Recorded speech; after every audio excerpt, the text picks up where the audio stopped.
If you're finding this video, then I have good news for you. In this video, I'm going to share how Stoicism turns adversity into opportunity. But first, we need to get some perspective. We need to see the world through the eyes of a Stoic. So let me ask you, when you think about the tribulations and tragedies that you've experienced in life, do you wish you could go back and avoid them? Because here's what Marcus Aurelius says in Meditations. He says, what doesn't help you grow, he says, doesn't belong in your life. So if something's not helping you grow, that means that it has no meaning. It has no purpose in your life. It's just there to clutter up your mind, to weigh you down. So what are you going to do about it? What you're going to do is you're going to take these obstacles and you're going to remove them. You're going to turn them into fuel that propels you forward. That's what Stoic philosophy helps you do. And we're going to look at 5 ways to do that today. 1, you're going to embrace the idea that you can rise above your circumstances by adopting the right mindset. 2, you'll develop the courage to stare discomfort in the face and overcome it. 3, you'll adopt the right mental model for approaching future hardships. 4, you'll turn every struggle into a source of inner power. And 5, you'll build resilience by focusing on the things that are under your control. But now we have to roll up our sleeves and get to work. So let's start with number 1. Every day, you're gonna identify one thing that's challenging you. Maybe it's an ongoing situation, or maybe it's something that happened in the past, but you're gonna try to figure out what you can learn from it. You're gonna say, what does this teach me? How can I improve? What would I do differently next time? And when you wake up tomorrow, you're gonna repeat the process all over again. Why? Because every day brings new challenges and opportunities to become wiser, stronger, and better. Now, what's the benefit of doing this? Well, according to Marcus Aurelius, he says that if you understand that everything happens for a reason, then you can stop worrying about the how and the why of things. Instead, you just have to get busy living. As he says, the impediment to action advances action. What stands in the way becomes the way. In other words, what you resist persists.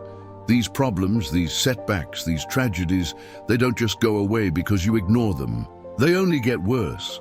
So the best thing that you can do is confront them and then extract any wisdom that you possibly can. This leads us to number 2. You're going to develop the courage to stare discomfort in the face. If you're finding this video helpful, by the way, please do me a favor. Click the subscribe button below. It really helps the channel out, and it helps spread the ideas of Stoicism to a wider audience. Now, to continue, we're going to talk about courage. You have to have courage to step up to the plate and take a swing. You have to have courage to endure the pain and the suffering that's associated with being human. Why is that?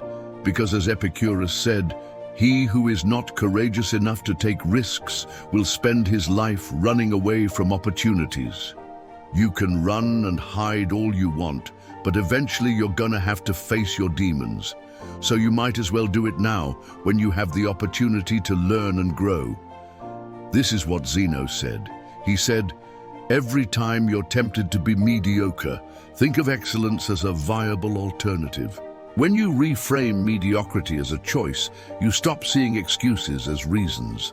Zeno was a Stoic philosopher who survived a shipwreck, lost his fortune, and became homeless. Yet he never gave up on his pursuit of wisdom and happiness. His story shows that it's not our circumstances that define us, but rather our attitude towards them. Number 3, you're going to adopt the right mental model for approaching future hardships. We're going to look at 2 quotes. First quote from Epictetus. He says, it's impossible for the same thing to harm 2 people in the same way, because one person has a vivid imagination while another does not. In other words, it's not the event itself that causes our pain, but rather our interpretation of the event. So imagine that you're standing in line and someone bumps into you. What's going to happen? Well, one person might think, oh my God, They're doing this on purpose. They're just trying to ruin my day. Another person might think, you know what, this is a good sign. Good things are going to happen to me today. And another person might think, that guy probably didn't mean it. It's probably just an accident. All three people experience the same event, but their interpretations of that event completely change their experience.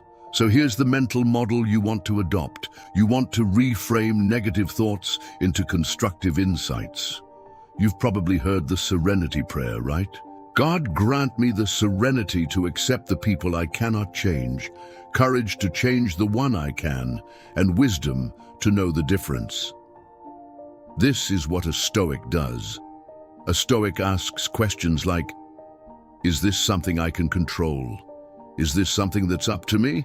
Or is this something I have absolutely no influence over whatsoever?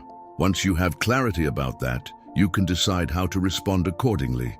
For example, if you're stuck in traffic, you can get angry and start honking the horn, or you can put on a podcast or an audiobook and use the extra time to learn and grow. As Epictetus says, don't demand that things happen as you wish, but wish that they happen as they do, and you will have a tranquil life, which leads us to number 4. You're going to turn every struggle into a source of inner power. Now, we're talking about reframing negative thoughts into positive ones, right? So you're going to do a very short meditation exercise. It's only going to take 60 seconds, but I want you to set a timer and try to do this every single day. So close your eyes and reflect on the difficulties that you're currently facing.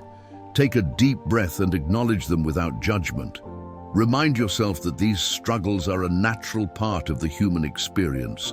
Recognize that they have the potential to make you stronger and wiser. Accept them with gratitude, knowing that they're shaping you into the person you want to become. Repeat this affirmation to yourself. I am capable of overcoming any obstacle that comes my way. I choose to see my struggles as opportunities for growth and self-discovery. I am resilient, and I will emerge from this challenge even stronger than before. Open your eyes and move forward through your day with confidence and determination, ready to tackle any challenge that comes your way. And finally, number 5, you're going to celebrate small victories over daily adversities. The secret to happiness, according to Epictetus, is to lower your expectations. But here's the caveat. You don't lower your standards, you lower your expectations. What that means is that you shouldn't expect perfection from yourself or from others, and you shouldn't expect the road to success to be easy.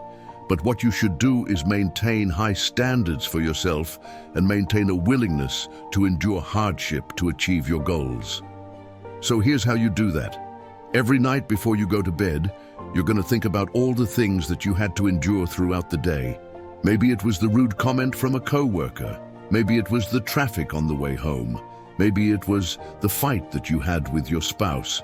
Whatever it was, you're going to write down 3 things that you were able to overcome that day. Then you're going to place the list somewhere where you can see it every morning. This serves 2 purposes. 1, it reminds you of your progress, the obstacles you already overcome. And 2, it motivates you to keep moving forward. You see, life isn't about avoiding hardship. Life is about overcoming hardship. And the best way to do that is to celebrate every little victory along the way. We looked at 5 ways that Stoicism turns hardship into opportunity. Now I want to hear from you. What's one thing that you're struggling with right now? Post it in the comments section below. And don't forget to hit the subscribe button. It really helps the channel out. Thank you so much for watching. I'll see you in the next video.